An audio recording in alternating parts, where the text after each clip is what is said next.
जय हिंद। तो आज के इस वीडियो में हम प्रश्नावली 12.2 का क्वेश्चन नंबर 8 से लेकर क्वेश्चन नंबर 14 तक के क्वेश्चंस को सॉल्व करेंगे, ठीक है। और इसमें कुछ ऐसे क्वेश्चंस आएंगे जिसमें कैलकुलेशन ज़्यादा होंगे, तो उसमें कैलकुलेशन वाला पार्ट आप खुद करेंगे और जो सॉल्व करने के बाद आंसर आएगा आप वो मुझे कमेंट में बताएंगे, ठीक है। ओके, तो आइए देखते हैं क्वेश्चन नंबर 15 क्या बोला है, सॉरी क्वेश्चन नंबर 8 क्या बोला है कि 15 मीटर भुजा वाले एक वर्गाकार घास के मैदान के एक कोने पर लगे खूंटे से एक घोड़े को 5 मीटर लंबी रस्सी से बांध दिया गया है।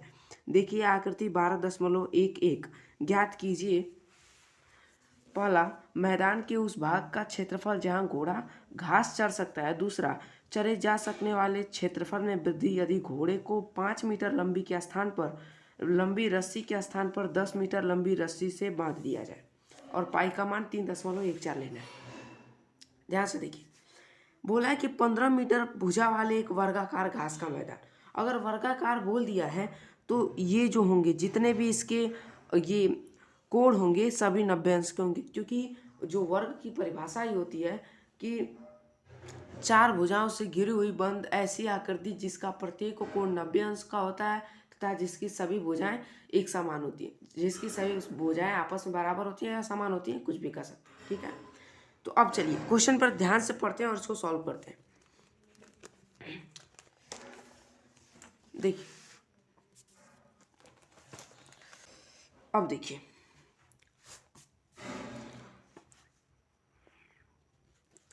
क्या है कि 5 मीटर भुजा वाले एक वर्गाकार घास के मैदान के एक कोने पर लगे खूंटे से, जैसे मान लीजिए ये वर्गाकार घास का मैदान है, यहाँ पर कोई खूंटा लगा हुआ है और खूंटे से कोई रस्सी है, ये यहाँ पर एक घोड़ा बंधा हुआ है।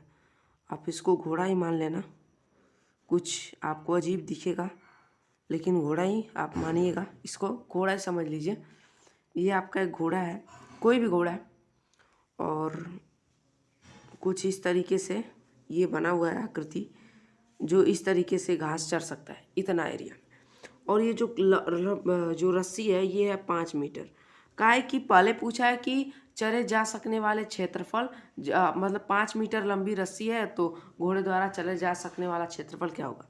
तो क्षेत्रफल क्या होगा बच्चों, यही तो क्षेत्रफल होगा। तो क्षेत्रफल हम लोग कैसे निकालेंगे, क्योंकि ये एक वृत्त के रूप में चल रहा है, एक वृत्ताकार मार्ग के ऊपर चल रहा है।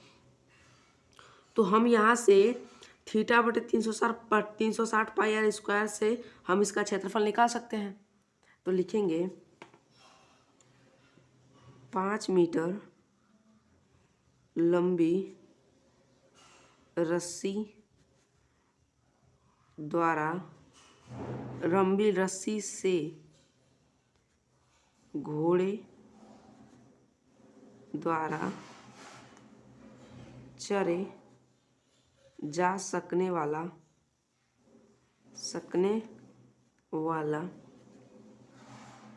क्षेत्रफल क्या होगा। क्षेत्रफल इसका क्षेत्रफल होगा थीटा बटे 360 पाई आर स्क्वायर। थीटा की वैल्यू 90 दे रखा है और ये है आपका 360, पाई का मान आप 22/7 लेके चले और आर की वैल्यू 5×5 = 25 हो जाएगा, ठीक है। आप इसको काटेंगे तो ये आपका 4 बार में कटेगा और इसको काटेंगे तो आप ये 2 दूना के 4 और ये 11 हो जाएगा। अब इसको आप सॉल्व कर लेंगे तो ये आपका लगभग आएगा 11×5 = 55 और 11 दूना के 22, 5 27 इतना बटे 14 मीटर स्क्वायर। ओके, अब देखिए इसका पार्ट टू में कहा है कि अगर ये जो रस्सी है इसको 5 मीटर से बढ़ाकर 10 मीटर कर दिया जाए। आप ध्यान से देखिए, ये जो रस्सी है ये 5 मीटर की थी, अब इसको बढ़ा के 10 मीटर कर दिया जाता है। तो अब घोड़े द्वारा चले जा सकने वाले क्षेत्रफल में वृद्धि क्या होगा। पहले घोड़ा क्षेत्रफल यही चल रहा था, अब ये पूरा चलेगा तो वृद्धि कितने की हुई, इतने की वृद्धि होगी।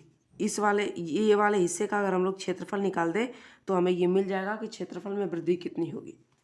अब देखिए आर का मान 10 मीटर लेके चलेंगे, थीटा तो वही रहेगा 90 अंश, और क्षेत्रफल में वृद्धि तो सबसे पहले इसका क्षेत्रफल निकालें, थीटा बट्टे 360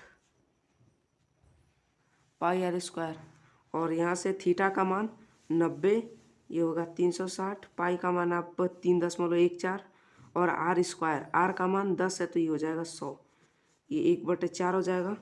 इसको करेंगे आप 314/4 और ये आपका आएगा 4 सत्ते 28, 28 3 34, 4 9 36, 2 20, 4 चौके 16 और 16 4 4 5 20, इतना मीटर स्क्वायर आ जाएगा। अब देखिए क्षेत्रफल में वृद्धि, क्षेत्रफल में वृद्धि क्या होगा, पूरे में से अगर मैं देखिए पूरे में से अगर इस पहले वाले क्षेत्रफल को निकाल दूंगा तो हमें ये क्षेत्रफल में वृद्धि मिल जाएगी, बिल्कुल। तो पहले वाला कितना था 275/14 है ना, इसको भी आप दशमलव में चेंज कर लीजिए तो ये आएगा लगभग आपका 19.625 इतना मीटर स्क्वायर। तो घटाइए इसको इसमें से, ये होगा 79.45 माइनस 19.62, 5 में से 2 जाए 3, 4 में से 14, ये हो जाएगा 8, 18, 9 होगा, 6 में से 1 जाए 5, इतना मीटर स्क्वायर। यहाँ पर ये आपका 8 रहेगा न कि 9, थोड़ा सा मिस्टेक हो गया, ये 8 रहेगा आपका। अब देखिए क्वेश्चन नंबर 16, क्वेश्चन नंबर 16 में अरे यार क्वेश्चन नंबर 16 नहीं, ये 15 नहीं है, ये क्वेश्चन नंबर 8 है और ये क्वेश्चन नंबर 9 है। देखिए कहा कि एक वृत्ताकार ब्रूच को चांदी के तार से बनाया जाना है जिसका व्यास 35 मिलीमीटर है। तार को वृत्त के 5 व्यासों को बनाने में भी प्रयुक्त किया गया है, तो जो उसे 10 बराबर त्रिज्यखंडों में विभाजित करता है, जैसे कि आकृति 12.12 में दर्शाया गया। तो ज्ञात कीजिए कि कुल वांछित चांदी के तार की लंबाई और ब्रूच के प्रत्येक त्रिज्यखंड का क्षेत्रफल। ओके,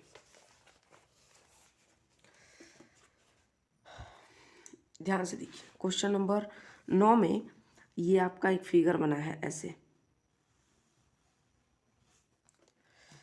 फिगर है, 1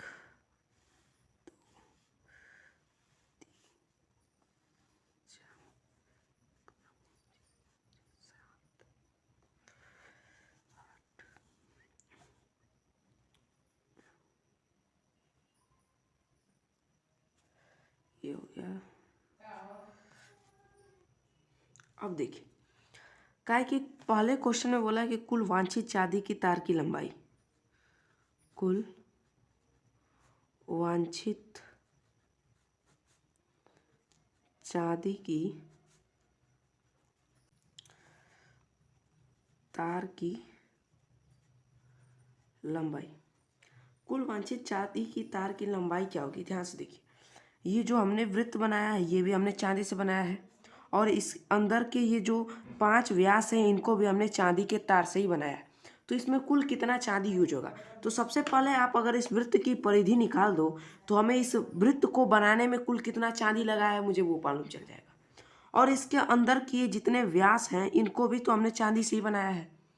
तो अगर इनकी कुल लंबाई हमको मिल जाएगी तो वृत्त के परिधि को निकाल के उसमें इसकी पूरी लंबाई, ये जो 5 व्यास है इनको बनाने में जो पूरा चांदी है वो निकाल करके दोनों को जोड़ देंगे तो हमें कुल वांछित चांदी की तार की लंबाई मिल जाएगी।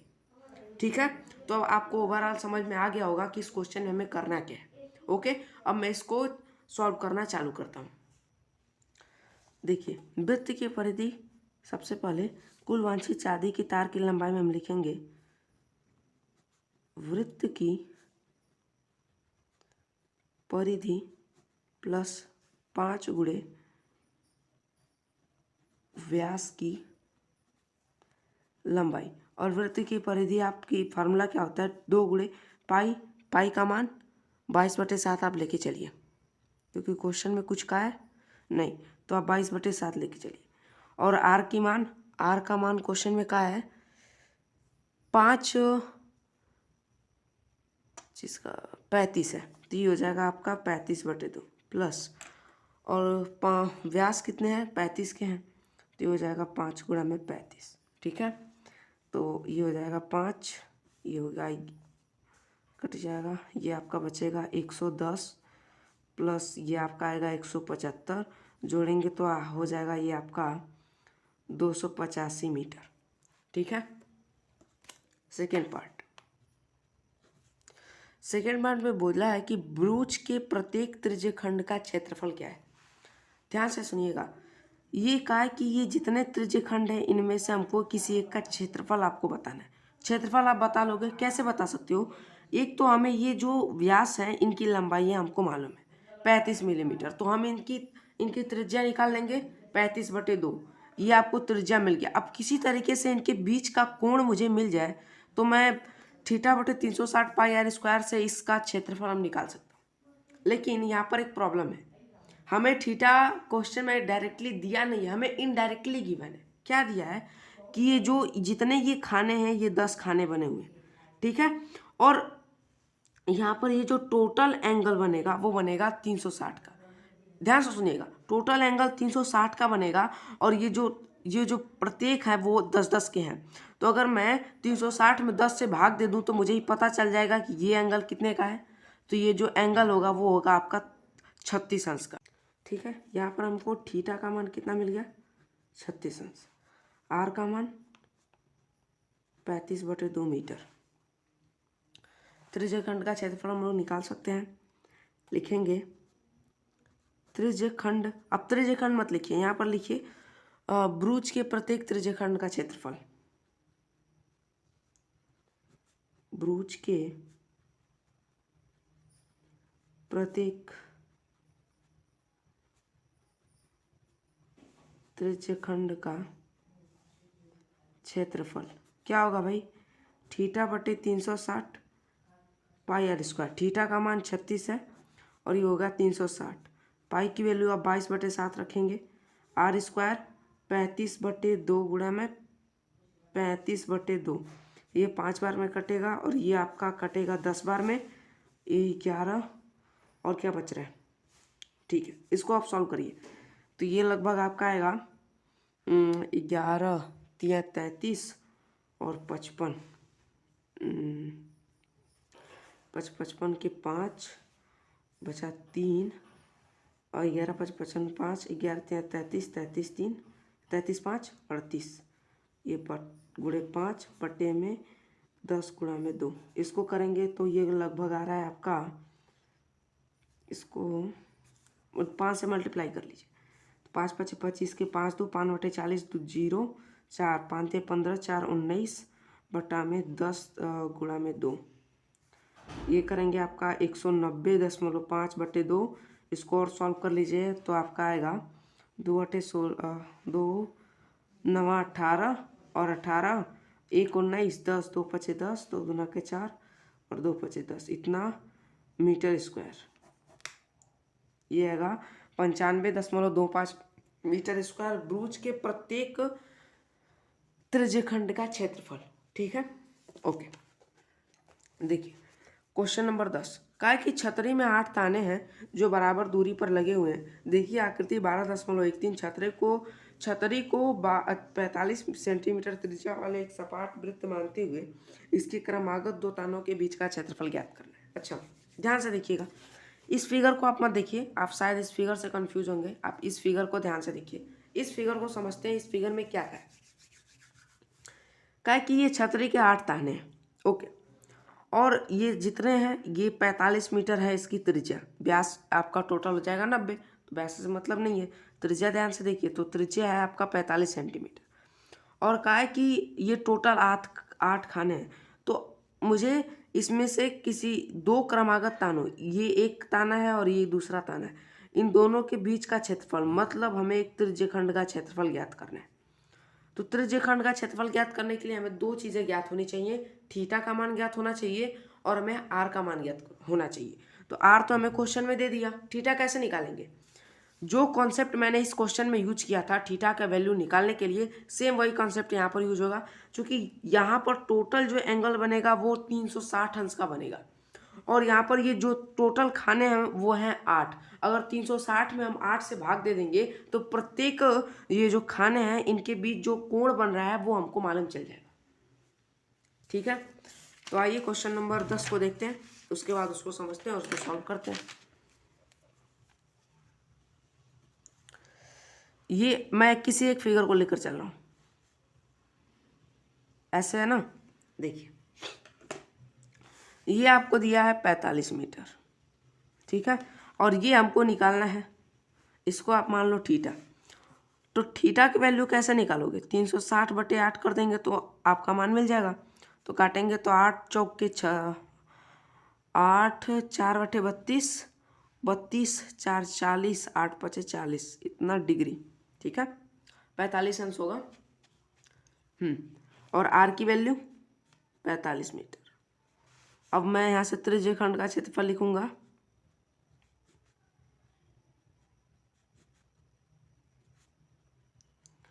मैं तो यहाँ त्रिज्यखंड का क्षेत्रफल ऐसे लिखा हूँ ना, आप क्वेश्चन में आप इस त्रिज्यखंड के क्षेत्रफल के स्थान पर आपको लिखना होगा कि क्रमागत दो तानों के बीच का क्षेत्रफल। यहाँ पर लिखेंगे आप क्रमागत दो तानों के बीच का क्षेत्रफल बराबर, तब आप ये फार्मूला लिखिएगा θ/360 πr²। और इसमें बोला नहीं है पाई की वैल्यू क्या लेना है, तो आप 22/7 ले लो। पाई का मान दिया आपको क्वेश्चन में, हमने निकाला है 45, ये होगा 360, आर का मान 22/7, r², ये हो जाएगा आपका 45 × 45। इसको आप कट कर दीजिए, तो कट करेंगे तो कैसे कितना आएगा, 5 से काटिए, एक काम करते हैं 9 से काटते हैं, तो 9 5 45, 9 चौक के 36, 40, 5 एकम 5, 5 चौके 40, ठीक है। और यहाँ से आप लिख सकते हैं 22/7 गुणा में 45। अब देखिए मैं यहाँ पर आप वर्ग करने का एक आसान तरीका मैं आपको बता देता हूँ। मान लीजिए 45 है, इसका वर्ग करना है, तो 5 का वर्ग करके यहाँ लिखिए 25, 4 का वर्ग करके लिखिए यहाँ पर 16, और 4 का 5 में गुणा करिए तो होगा 20, और जितना आएगा उसका ये जो पावर 2 है उसमें गुणा कर दिए, यानी 4 5 20, 20 दूना के 40, और इकाई का एक डिजिट छोड़ कर आपको लिखना है, ये होगा आपका 40। आप इसको जोड़ देंगे, ये हो जाएगा आपका 20 25, ठीक है। और आपका और क्या बच रहा है, बटा में 8, ठीक है।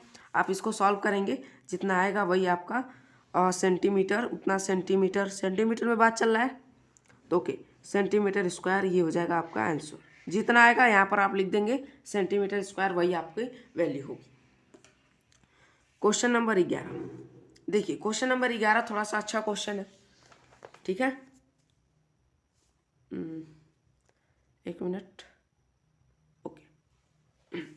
देखिए क्या है कि किसी कार के दो वाइपर्स परस्पर कभी आच्छादित नहीं होते हैं। आच्छादित भूल जाइए, आच्छादित मतलब कभी एक दूसरे को कहीं काटते नहीं है, मतलब एक दूसरे से कभी लड़ते नहीं है। आप कभी देखिएगा वाइपर, जो नॉर्मल आप गाड़ी देख लेंगे, अधिकतर तो आप वाइपर चलते हुए बारिश के मौसम में देखेंगे, अगर आप उनको ध्यान से देखेंगे तो वो कभी एक दूसरे को लड़ते नहीं है, एक दूसरे से मतलब लड़ते नहीं है। कहने का सेंस ये है कि एक दूसरे से कहीं ऐसे मतलब मिलते नहीं हैं, और अगर आप देखोगे तो वो कई एक पर्टिकुलर एरिया ही साफ करते हैं, एक पर्टिकुलर एरिया साफ करते हैं और एक कुछ एंगल बनाते हैं।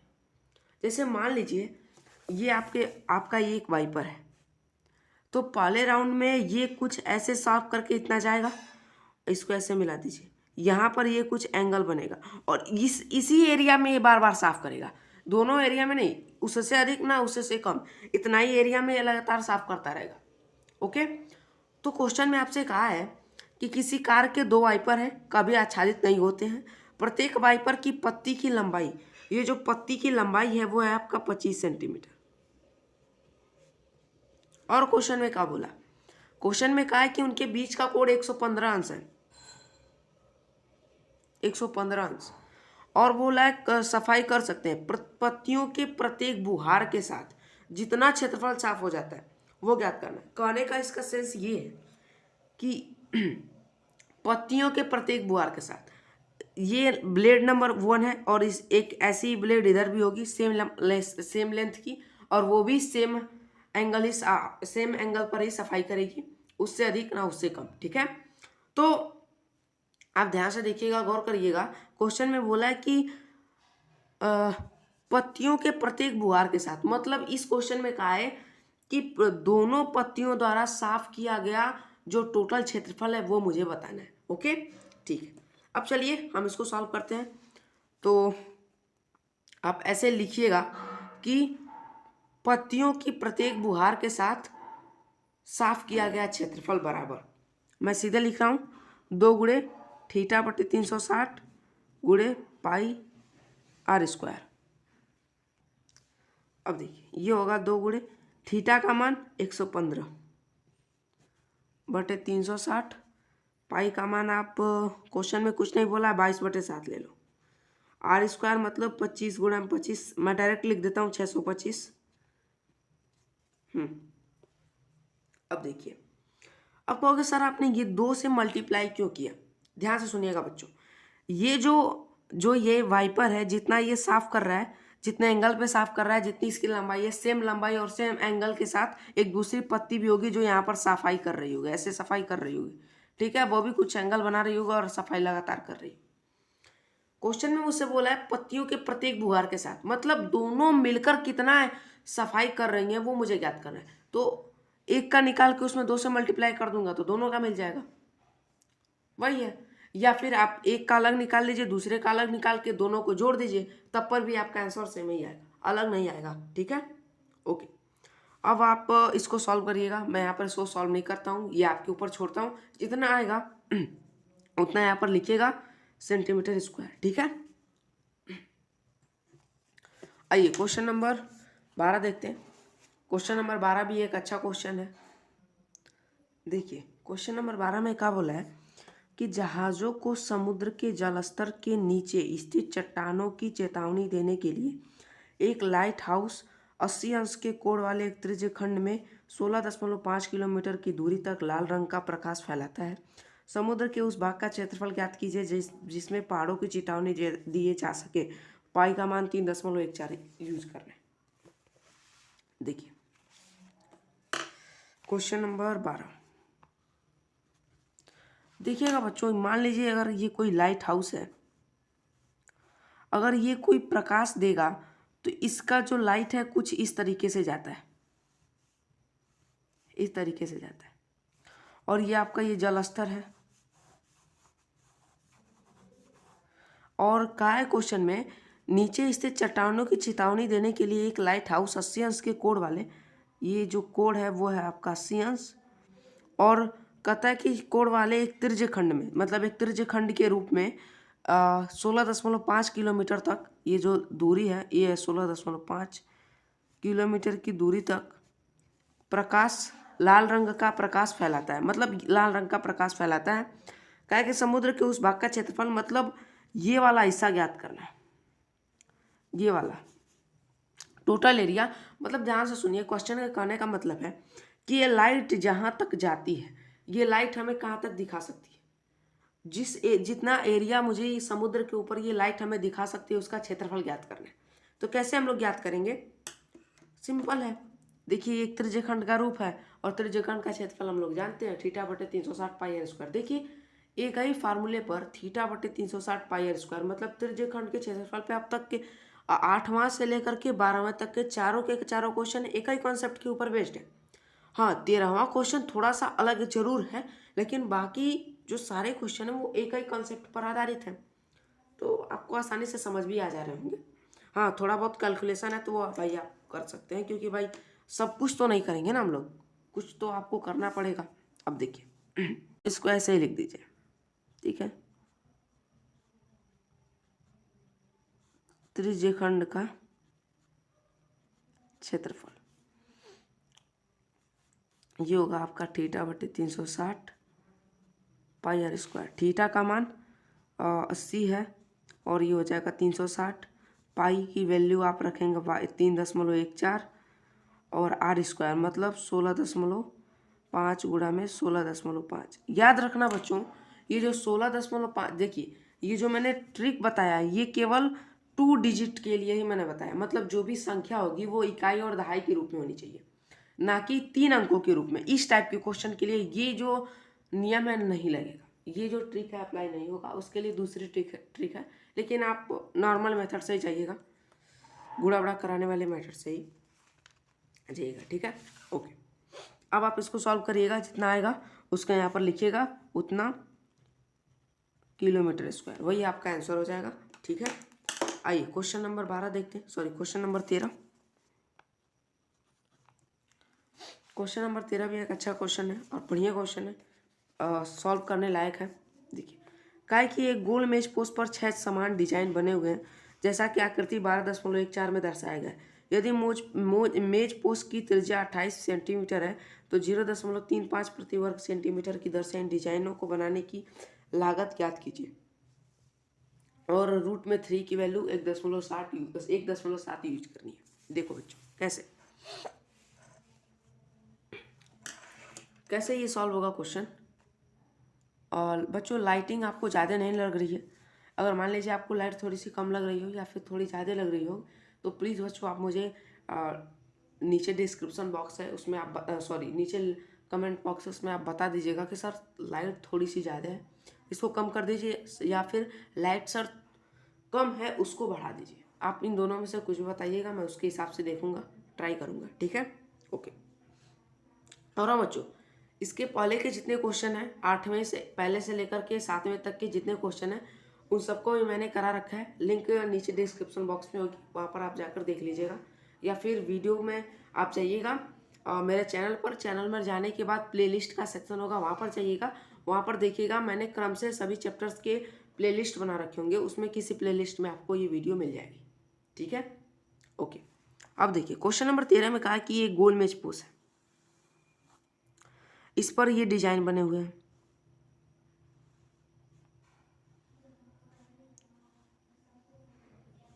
एक 2 3 4 5 6, ठीक है।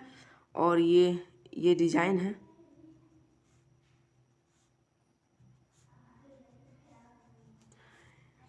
इन्हीं का हमको लागत ज्ञात करना है 0.35 प्रति वर्ग सेंटीमीटर की दर से।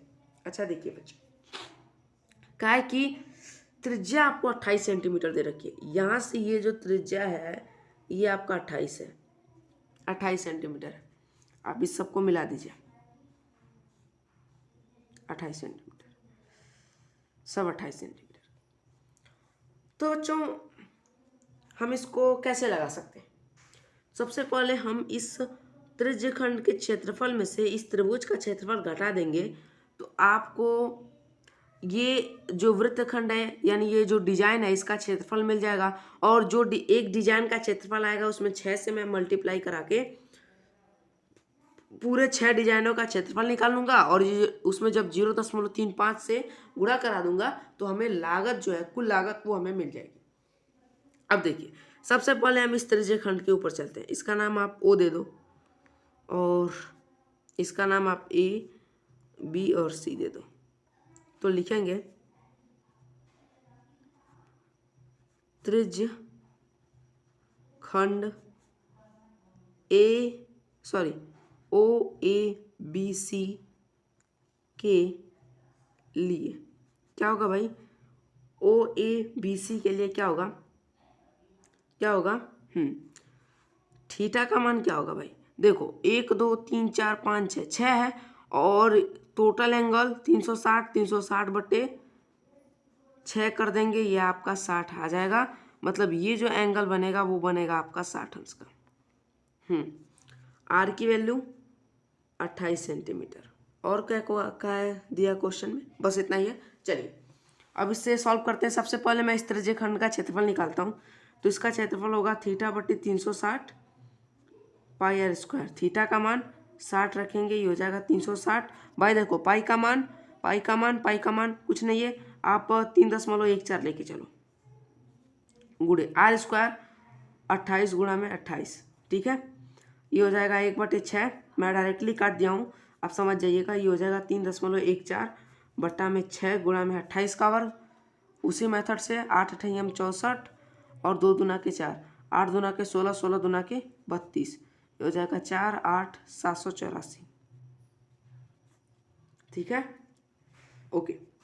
और आप इसको पूरा जब सॉल्व करेंगे तो ये आएगा आपका 410.9 और ये आपका 3 इतना सेंटीमीटर में बात चल रही है, तो ये होगा सेंटीमीटर स्क्वायर। ओके, अब देखिए, अब मुझे इस त्रिभुज का क्षेत्रफल निकालना है। त्रिभुज AOC, त्रिभुज AOC का क्षेत्रफल हम कैसे निकाल सकते हैं?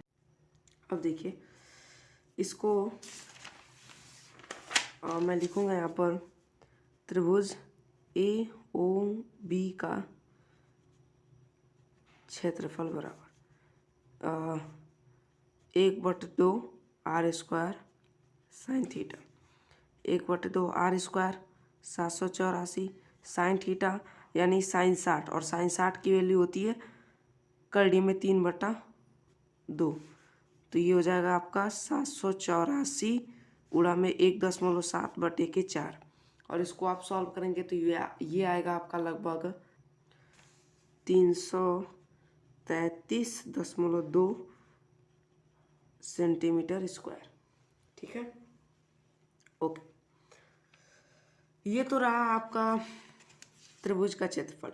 अब हम लोग निकालेंगे डिजाइन का क्षेत्रफल। डिजाइनों का क्षेत्रफल बराबर कितना आएगा? 6 गुणे, इसको सॉल्व करिएगा, कितना आएगा भाई? ये आपका 410.933 माइनस 333.2, ठीक है, इतना सेंटीमीटर स्क्वायर। इसको सॉल्व करिए, लगभग ये आएगा लगभग आपका 466.398 सेंटीमीटर स्क्वायर।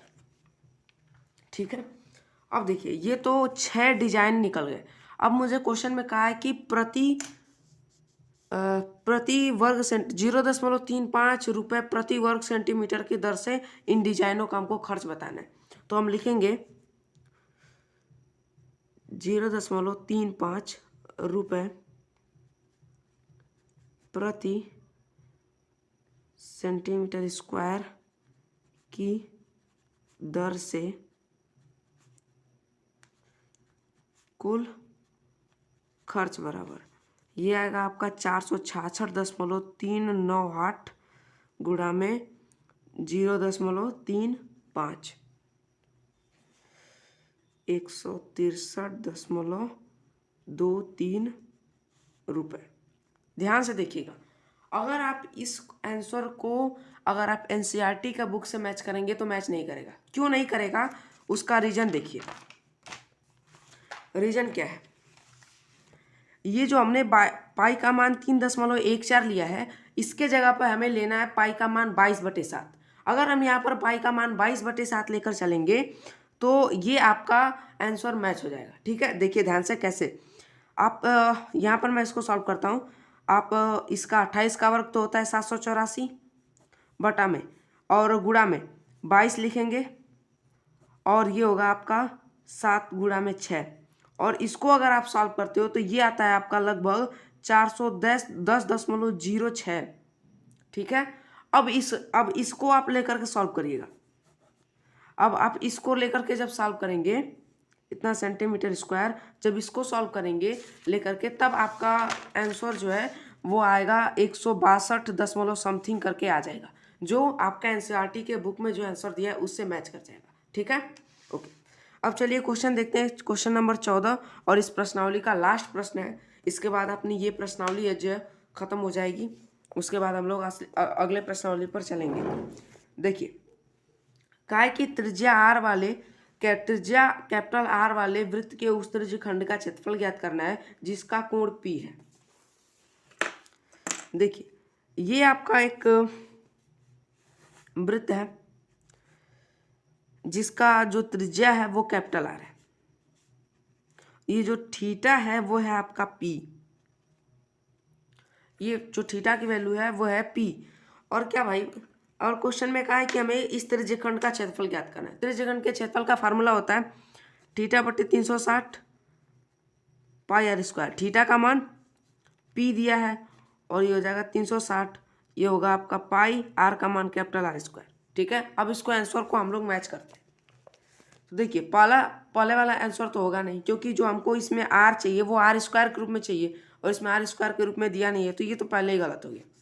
सेकेंड ऑप्शन, इसमें पाई आर स्क्वायर के रूप में दिया है, लेकिन जो ये थीटा है वो मुझे 360 चाहिए, यहाँ पर 180 दिया, तो ये ऑप्शन भी गया। सी ऑप्शन देखिए, ये पी बटे 360 गुणे 2 पाई आर, और जो ये आर है वो स्क्वायर के फॉर्म में नहीं है, इसलिए ऑप्शन नंबर सी भी खत्म। डी वाला देखिए, डी वाले को अगर मैं इस 2 से 720 को काटूंगा तो ये हो जाएगा 360, तो ये हमारा बनेगा पी बटे 360 पाई कैपिटल आर स्क्वायर। तो ये जो ऑप्शन नंबर डी है हमारे इस आंसर से मैच कर जाएगा। ठीक है, तो यहाँ पर ये हो जाएगा ऑप्शन नंबर डी, ये हो गया आपका आंसर। तो ये था इस प्रश्नावली का लास्ट प्रश्न, और इसी प्रश्न के साथ अपनी ये प्रश्नावली पूरे तरीके से खत्म हो जाती है। अगर आपने इसके पहले के क्वेश्चन नंबर 1 से लेकर 7 तक की वीडियो आपने नहीं देखी है तो लिंक नीचे डिस्क्रिप्शन बॉक्स में होगा, वहाँ से आप जाके देखिएगा।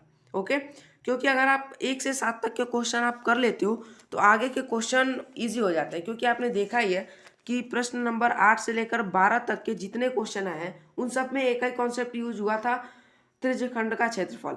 सब में एक ही कॉन्सेप्ट था, सब में हमने उसी का यूज किया और आपका आंसर आपका निकलते चला गया। तो इसीलिए क्वेश्चन नंबर 1 से लेकर 7 तक के प्रश्न जो है वो इम्पोर्टेंट हैं, आप उनको जरूर सॉल्व करिएगा, उसके बाद ही आगे बढ़ेंगे। ठीक है, अब अगली वीडियोस में हम स्टार्ट कर देंगे प्रश्नावली 12.2, और उसके पहले ये कुछ एग्जाम्पल दिए हैं और बहुत ही बढ़िया एग्जाम्पल है। तो ये प्रश्नावली तो बहुत बेस्ट है, आप इसको देखिएगा और ज़रूर देखिएगा, इसको आप लोग सॉल्व जरूर करिएगा, क्योंकि जो बोर्ड की परीक्षा है इससे इस वाले चैप्टर से जरूर क्वेश्चन आता है। एक नया क्वेश्चन आपको 4 नंबर में मिलता है, क्योंकि आप PYQ आप जब सॉल्व करेंगे उसमें आप देखेंगे कि इस चैप्टर से मतलब उदाहरण, ये प्रश्नावली की जो 1 से लेकर के ये जो 16 क्वेश्चन है, इन 16 में से कोई ना कोई क्वेश्चन जरूर मैच कर जाता है, जरूर किसी ना किसी सेट में होता ही होता है। इसलिए ये जो 12.3 प्रश्नावली है बहुत ही इंपॉर्टेंट प्रश्नावली है, इसको तो एकदम ध्यान से सॉल्व करना है। तो चलिए मिलते हैं नेक्स्ट क्लास में, जय हिंद, अपना ध्यान रखिएगा।